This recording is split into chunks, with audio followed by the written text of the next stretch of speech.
반갑습니다. 송재준입니다.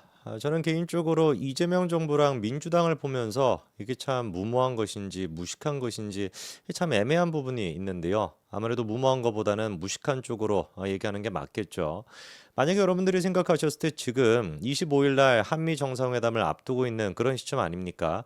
상식적으로 생각해 봤을 때 그러면 이재명 정부가 어떤 스탠스를 취해야 될까요? 트럼프 정부 같은 경우는 이재명 정부가 제일 처음 만들어졌을 때부터 계속해가지고 반미적인 움직임에 대해서 경고 표시를 했었습니다. 실례로 트럼프 대통령 같은 경우는 이재명과 통화하는데 나흘 가까이나 시간이 걸렸었고요.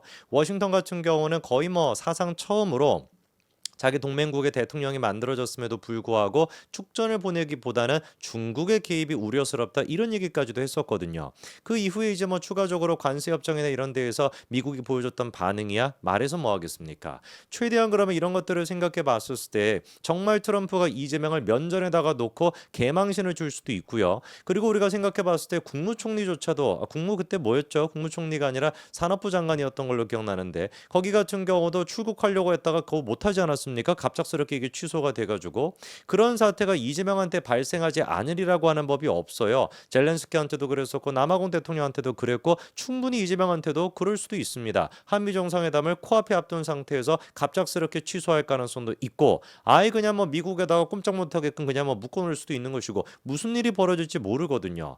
야, 그런데 진짜 민주당 애들 같은 경우는 보여주고 있는 모습을 보면은 그냥 이재명이가 골로 가기를 바라는 것 같아요. 이러다가 제가 경고를 하는데 미국에서 진짜 입국 금지까지 될 수도 있습니다. 아예 그냥 출국조차도 못할 가능성도 있고 입국조차도 못할 가능성도 있어요. 그거를 지금 잘 보여주는 것이 이 더불어민주당 한간에서 이제 뭐 더불어 간첩당이다 이런 얘기까지 풀리는 민주당이 대한민국에서뿐만 아니라 미국에서까지 그런 짓거리를 하다가 수사 대상에 올랐다라고 하는 기사가 이번에 나왔는데 요거 여러분들이 다 보셨을 겁니다.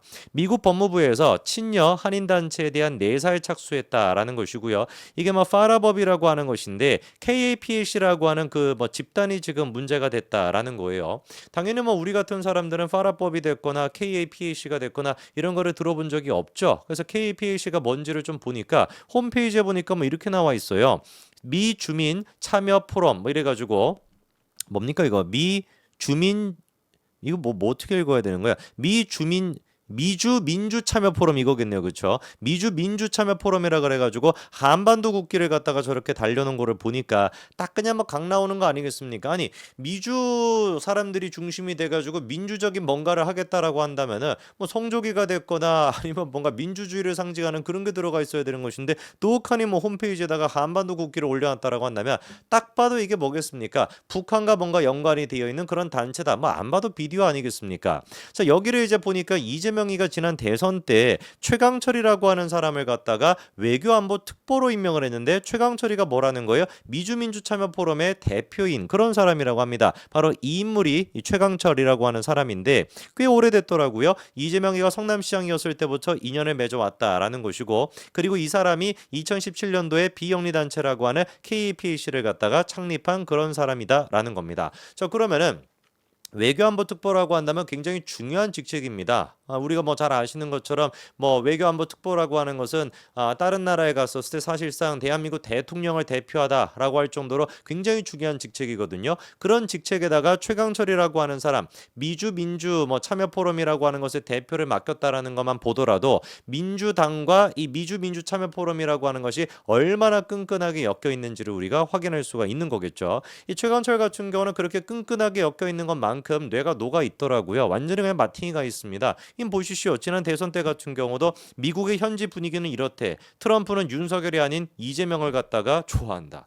이 무슨 뭐 개벽다귀 같은 소리겠습니까? 그렇게나 이재명을 갖다가 좋아하고 그렇게나 픽을 해가지고 전화하는데 나흘 가까이나 걸리는 것이고 지금까지 그렇게나 개망신을 줬습니까? 아예 그냥 무슨 뭐 G7 회의에서 같은 경우는 이재명의 얼굴도 못 보지 않았습니까?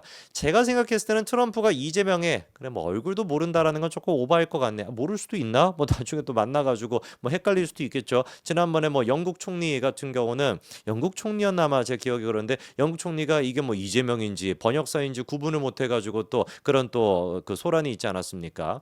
이분이 지금 관련돼 가지고 도대체 어떤 짓을 했길래 뭐 아까 전에 말씀드렸던 파라라고 하는 법 때문에 이게 지금 뭐 내사에 들어가고 수사 대상에 올라갔는지를 보니까 뭐 내용이 이런 겁니다.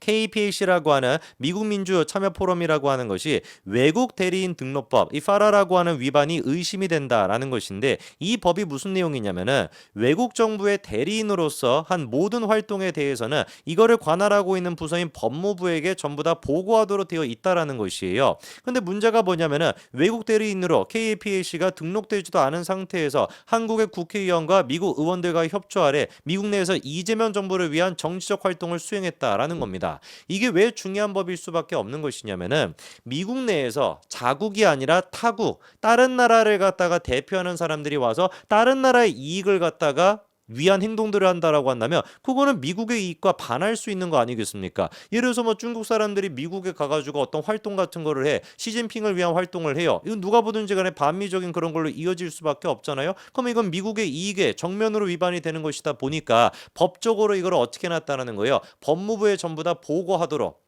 당신들이 하는 활동들이, 외국을 대표하고 있는 그런 식의 활동들이 미국의 이익에 반하는지 안 하는지 그거를 우리가 보고를 받고 확인을 해야 되겠다. 그래서 법제화를 다 시켜놓은 겁니다. 그런데 대한민국의 아까 전에 기사를 보니까 어땠다라는 거예요. 한국의 국회의원들까지도 저 단체에 가가지고 이재명 정부를 위한 그런 활동을 했다라는 것이죠. 실제로 보니까 사진도 다 있습니다. 지금 어떻습니까?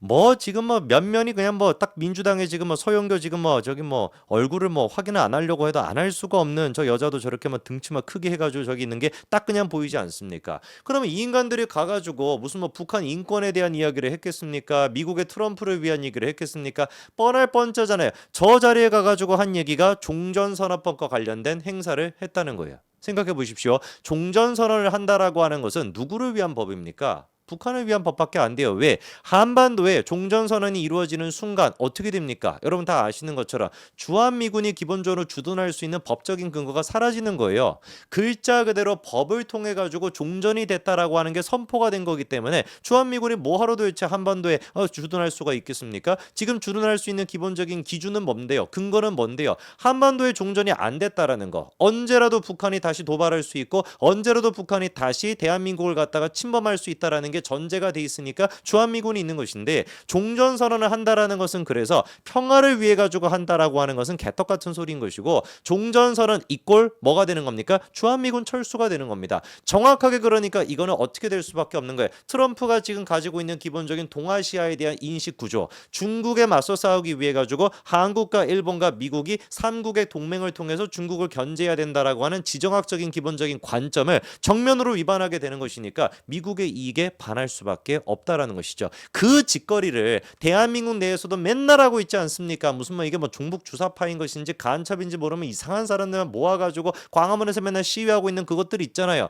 그 짓거리를 갖다가 대한민국에서는 부족해가지고 미국까지 건너가가지고 법까지 어겨가면서 종전선언법이다 저런 지금 간첩질을 갖다가 하고 앉아 있으니까, 이게 지금 국내에선 부족해가지고 외국까지 가가 미국까지 가가지고 저러고 앉아 있으니까 이거 가만히 둬가지고 되겠습니까? 당연히 처벌이 돼야 되는 것이지. 실제로 보니까 한반도 전문가라고 하는 수미테리 외교협회, 꽤 큰 이거 단체거든요. 선임연구원을 갖다가 미국의 검찰이 기소까지도 했었더라고요. 대리인 신고 누락을 갖다가 문제 삼아가지고. 실제로 지금 미국 같은 경우는 외국 정부랑 일하면서 이해를 대변하는 경우에 대리인으로 등록해서 활동 내용을 상세히 보고하도록 한다라는 이 법을 점점 더 엄격하게 적용하고 있는 추세라는 거죠. 트럼프 정부 들어가지고 더 그렇지 않습니까? 트럼프가 지금 제일 중시하는 게 뭔데요? 미국의 이익을 해야 하는 것인데, 다른 어떤 그 나라, 중국이 됐거나 중국과 관련 있는 나라가 미국 내에 와가지고 지 나라를 위한 반미적인 그런 활동을 하는 거에 대해서 트럼프가 이거를 좋게 보겠습니까? 이런 맥락 속에서 지난번에 뭐까지 있었던 거예요? 입국 신청하는 사람들, 학생 비자가 됐거나 이런 사람들에 대해서 SNS를 검열을 강화했던 거. 그 검열의 강화 내용이 뭐였습니까? 미국의 시민, 문화, 정부, 제도 또는 건국 이념에 대해서 적대적인 태도를 가진 사람들을 선별해야 된다. 이거를 했던 것도 마찬가지로 그 연장선에 있는 것이거든요. 지금 한미 정상회담을 갖다가 코앞에 앞두고 있는 이 시점에서 대한민국의 여당이라고 하는 국회의원들이 미국까지 가가지고 법을 어기면서, 이 파라라고 하는 그 법까지 어기면서 반미적인 활동을 하고 간첩질을 갖다가, 사실상 이게 주한미국 퇴출시키겠다라고 하는 것이라고 한다면 그게 지금 이제 간첩질이지 뭐가 간첩질이겠습니까?